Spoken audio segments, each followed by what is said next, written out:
hidup kami. Terima kasih ya Bapa. Kami serahkan semuanya ke dalam tangan-Mu, di dalam nama Tuhan Yesus, penebus dosa kami. Amin. Pendeta Manembu, silakan.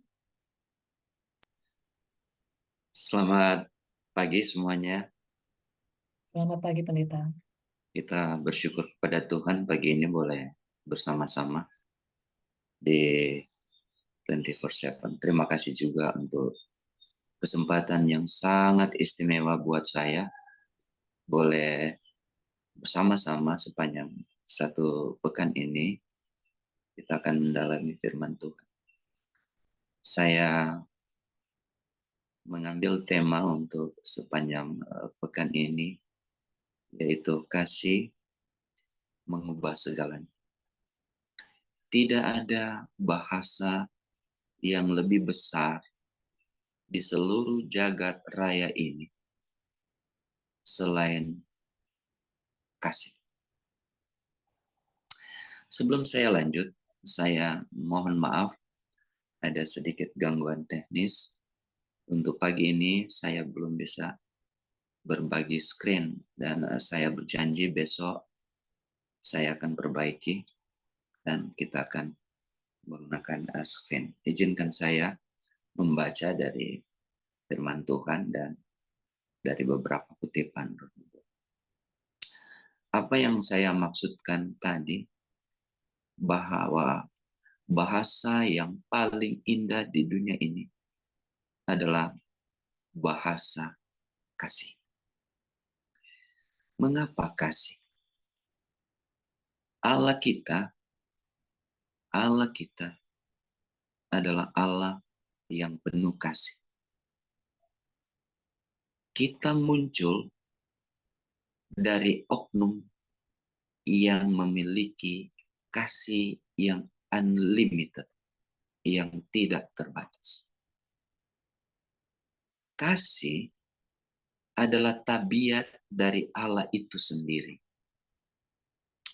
Dan Allah mau agar tabiatnya ini terduplikasi dalam kehidupan manusia yang diciptakannya. Dalam ciptaan ini pun dasarnya adalah kasih.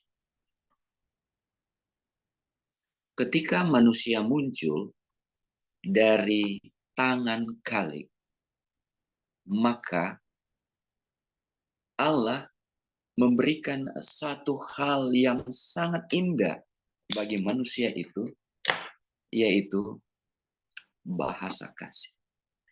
Bahasa kasih adalah bahasa yang universal.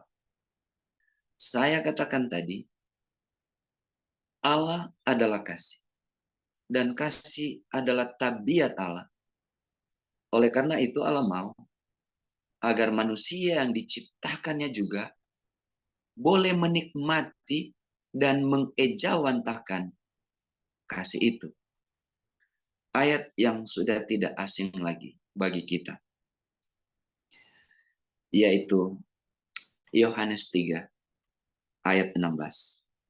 Karena begitu besar kasih Allah akan dunia ini, sehingga ia mengaruniakan anaknya yang tunggal, supaya setiap orang yang percaya kepadanya tidak binasa, melainkan beroleh hidup yang kekal. Sayang, bahasa kasih yang Tuhan rancang ini terganggu oleh karena dosa.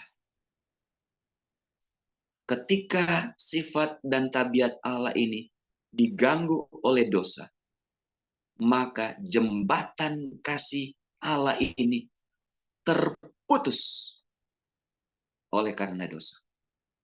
Tapi syukur kepada Tuhan. Oleh karena Allah itu kasih dan tabiatnya itu kasih, berdasarkan kasih inilah Allah mencari manusia yang berdosa itu.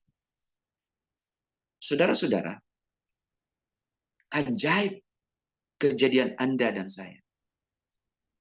Ketika Allah menempatkan manusia yang pertama di Taman Eden, Allah hadir di sana, bertatap muka dengan manusia untuk menjabarkan satu persatu luasnya bahasa kasih kepada manusia. Sayang, akibat dari dosa, maka bahasa kasih itu sedikit terganggu oleh karena Allah tidak bisa bicara langsung lagi dengan manusia oleh karena dosa. Tapi kita bersyukur oleh karena Allah tetap memberikan ruang, memberikan sarana agar kita boleh terus berkomunikasi dengan sumber kasih itu, yaitu Allah melalui firman. Allah tidak pernah meninggalkan kita sendirian. Kasih Allah justru berlipat ganda ketika kita jatuh ke dalam dosa. Dari mana kita bisa belajar bahasa kasih Allah? Pertama-tama dari firman Tuhan. Kita juga bisa mempelajari bahasa kasih Tuhan melalui alam ciptaan ini.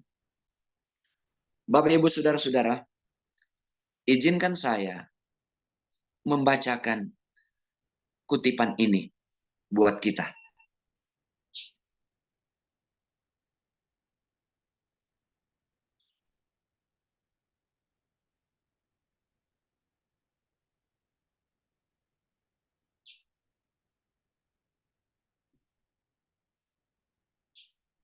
Allah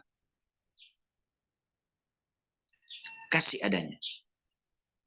Demikianlah yang tertulis di dalam tiap kuntum yang mekar, pada setiap pucuk rerumputan yang bertumbuh.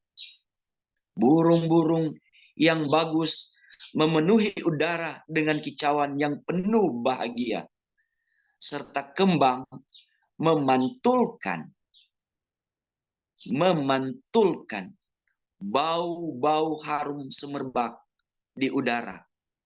Pohon-pohon yang menjulang tinggi di hutan dengan daun-daun rimbun menghijau, semuanya menyaksikan terhadap kelemah lembutan pemeliharaan Bapa kepada saya dan saudara. Dalam buku Kebahagiaan Sejati bab 8 alineanya yang ketiga. Ketika kita bangun pagi dan kita layangkan pandangan kita keluar dan kita melihat ada kuncup pohon, ada kembang di sana, ada bunyi burung di pagi hari, semua itu adalah bahasa kasih yang Tuhan berikan untuk menjamah hati saya dan saudara, bahwa pagi ini Allah mengasihi kita dengan kasih surga. Allah mencintai kita. Jadi dalam setiap peristiwa yang kita lihat melalui alam ini, itu artinya bahwa Allah mau menyatakan kepada Anda dan saya, Allah sangat mengasihi kita. Ketika kita melihat alam ini, maka pandangan kita akan selalu tertuju kepada Tuhan.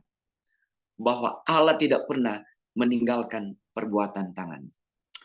Pagi ini saya rindu agar kita semua memiliki kesadaran sungguh bahwa Allah yang adalah kasih, tabiatnya adalah kasih, dan rindu memantulkan kasih itu dalam aspek kehidupan manusia. Mengapa saya mau bicara tentang kasih Allah ini? Karena akan kita dalami pada pembelajaran hari selanjutnya, betapa luas, dalam, dan lebarnya kasih Allah itu. Kita tidak bisa membalas semua kasih Tuhan. Kita tidak bisa menggambarkan secara bahasa manusia karena bahasa kita terbatas. Yang boleh kita buat adalah boleh merasakan tentang kasih itu dalam kehidupan kita. Begitu besar kasih Allah bagi Anda dan saya, sehingga ia rela mengorbankan anaknya untuk saya dan saudara. Saudara, Anda dan saya seharusnya menerima hukuman mati kekal. Tapi kasih itu mengubah segalanya. Kasih Allah mengubah mati kekal itu dengan sebuah hidup yang kekal. Bagaimana cara sehingga ini bisa terjadi? Kita akan dalami itu pada besok pagi sampai pada akhir pembelajaran kita sepanjang pekan ini. Satu yang dapat kita sampaikan kepada Tuhan.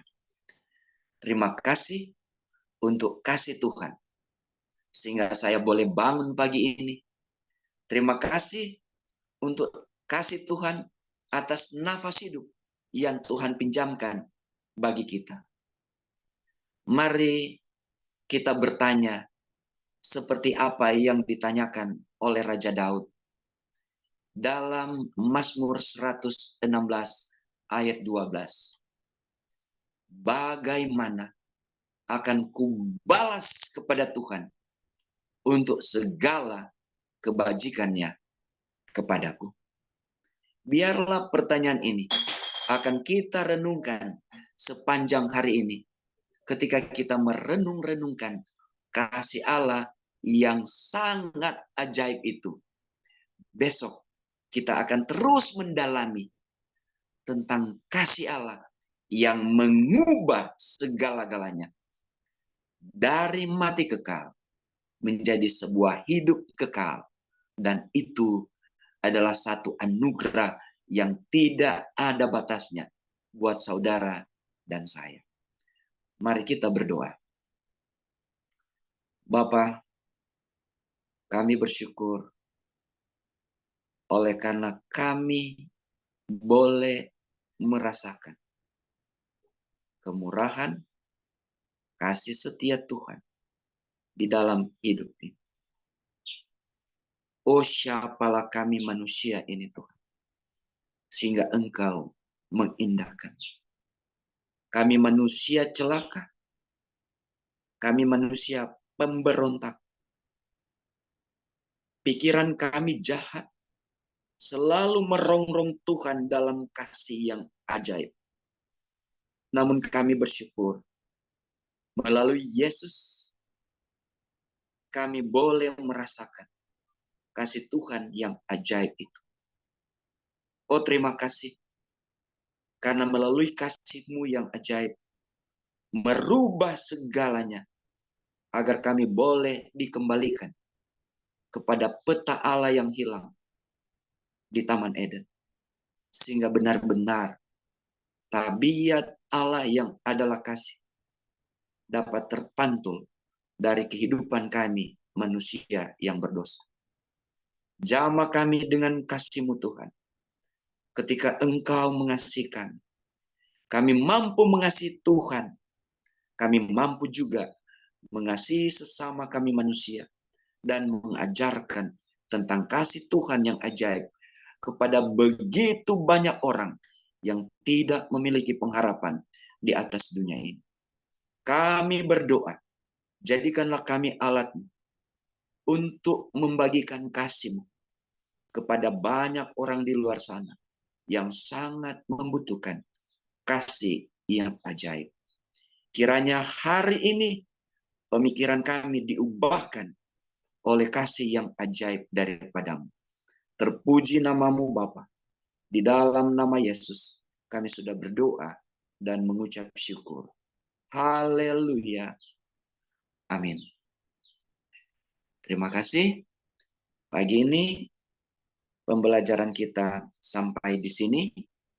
Besok kita akan dalami lebih dalam lagi tentang kasih Tuhan yang mengubah segalanya melalui pengalaman orang lain, melalui pengalaman pribadi, dan pengalaman-pengalaman tokoh-tokoh Alkitab, bagaimana mereka telah diubahkan oleh kasih Kristus dari yang tidak berpengharapan menjadi berpengharapan di dalam Yesus.